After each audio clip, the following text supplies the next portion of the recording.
నిర్మల్ జిల్లా కానపూర్ పట్టణం గాంధీనగర్ కాలనీలో దళితవాడలో జిల్లా మహిళా అధ్యక్షురాలు దుర్గాభవాని ఆధ్వర్యంలో సన్నబియ్యం సంబరాలు జరుపుకున్నారు. ఇకైతే ఆల్ ఇండియా మహిళా కాంగ్రెస్ అధ్యక్షురాలు ఆల్కలాంబ అదేవిధంగా రాష్ట్ర అధ్యక్షురాలు సునీతారావుల ఆదేశాల మేరకు జై భీమ్ జై బాపు జై సంవిధాన్ కార్యక్రమాన్ని ఏర్పాటు చేసినట్లు ఆమె తెలిపారు. రాష్ట్ర ముఖ్యమంత్రి రేవంత్ రెడ్డి నిరుపేదలకు సన్నబియ్యం పంపిణీ చేసి పేదల ఇంట్లో ఆనందాన్ని నింపాడని అన్నారు. సన్నబియ్యం ఉచిత పంపిణీ ప్రతి ఇంట సంబరాలు జరిగే విధంగా ఇంటింటికి ప్రచారం చేస్తామని అన్నారు. ఇక బీఆర్ఎస్ బీజేపీ పార్టీలు ప్రజలను మోసం చేస్తున్నాయని అన్నారు. నిరుపేదలకు సన్నబియ్యం పంపిణీలో కేంద్రం బాట ఏమాత్రం లేదని, రాష్ట్ర ముఖ్యమంత్రి రేవంత్ రెడ్డి మాత్రమే పంపిణీ చేస్తున్నారని తెలియజేశారు.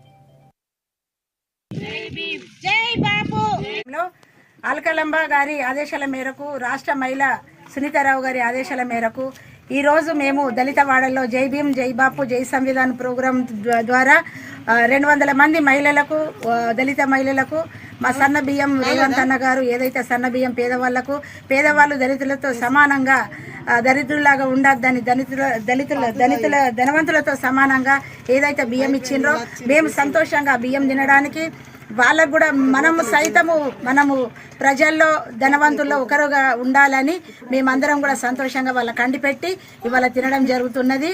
దళిత వాడలో వంటలు చేసి ఈ ప్రోగ్రాంను ప్రతి గడప గడపకు ఇంటింటికి తీసుకెళ్తాము. ప్రతి వాడవాడ వీధి తీసుకెళ్లి ఈ బీఆర్ఎస్ బీజేపీ ఏదైతే అరాచకాలు చేస్తున్నారో ప్రజలకు మేము తెలియజేస్తాము.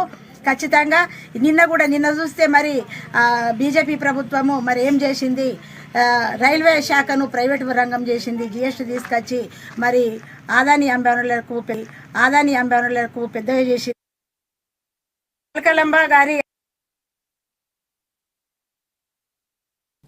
ప్రభుత్వ రైతుల సౌకర్యార్థం